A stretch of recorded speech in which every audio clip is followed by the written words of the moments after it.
Hi friends, welcome to Hema spicy சமையல். வாங்க இன்றைக்கி ரேஷன் ரைஸில் ரொம்ப சாஃப்டான இந்த மாதிரி ஸ்பாஞ்சியான இட்லியும் அதே மாவை யூஸ் பண்ணி முறுமுறுன்னு தோசையும் எப்படி பண்ணுறதுன்னு பார்க்கலாம். அதுக்கு ரேஷியோ தான் ரொம்ப முக்கியம்.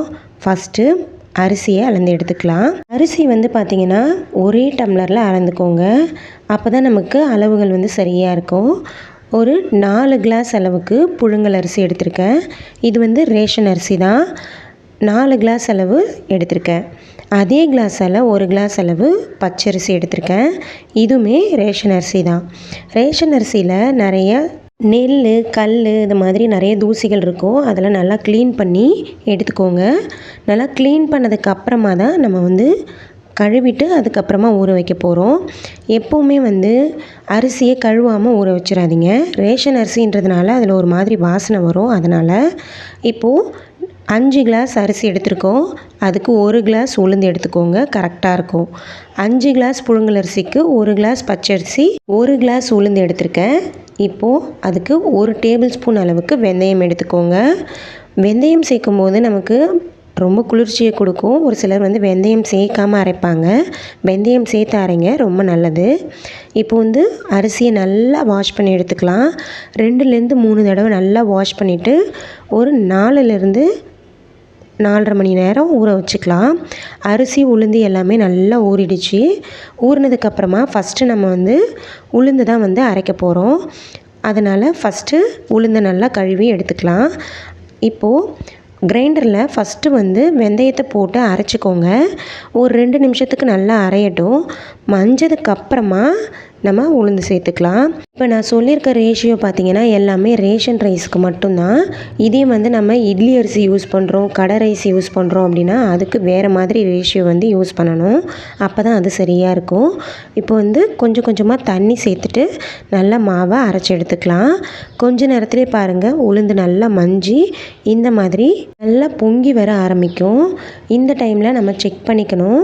மாவு நல்லா மஞ்சி இந்த மாதிரி கொரகொரப்பாக இல்லாமல் சாஃப்டாக இருக்கணும்.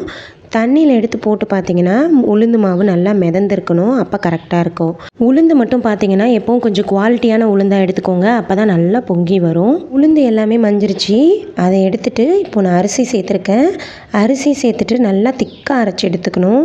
அதுவுமே ஒரு 10 நிமிஷத்தில் நல்லா மஞ்சி வந்துடும். இந்த அளவுக்கு நல்லா மஞ்சி திக்காக வந்ததுக்கப்புறமா அதையுமே வழித்து நம்ம உளுந்து மாவோடையே சேர்த்துக்கணும். தனித்தனியாக வழிக்க வேண்டாம். வழித்து எல்லாத்தையும் சேர்த்துட்டு நம்ம அதுக்கப்புறமா மாவை நல்லா கரைச்சி எடுத்துக்கலாம். இப்போ பாருங்கள், எல்லாத்தையுமே நான் வழித்து எடுத்துகிட்டு வந்துட்டேன். இப்போது நல்லா இப்போ நம்ம கை வச்சு தான் கலந்து எடுக்கணும். அப்போ தான் மாவு நல்லா புளிச்சு வரும். ரேஷன் அரிசியில் கண்டிப்பாக இந்த மாதிரி நீங்கள் ட்ரை பண்ணி பாருங்கள். இதே ரேஷியோவில் நான் சொன்ன அளவுகளோட உங்களுக்கும் இதே மாதிரி சூப்பராக சாஃப்டாக வரும். ட்ரை பண்ணி பாருங்கள்.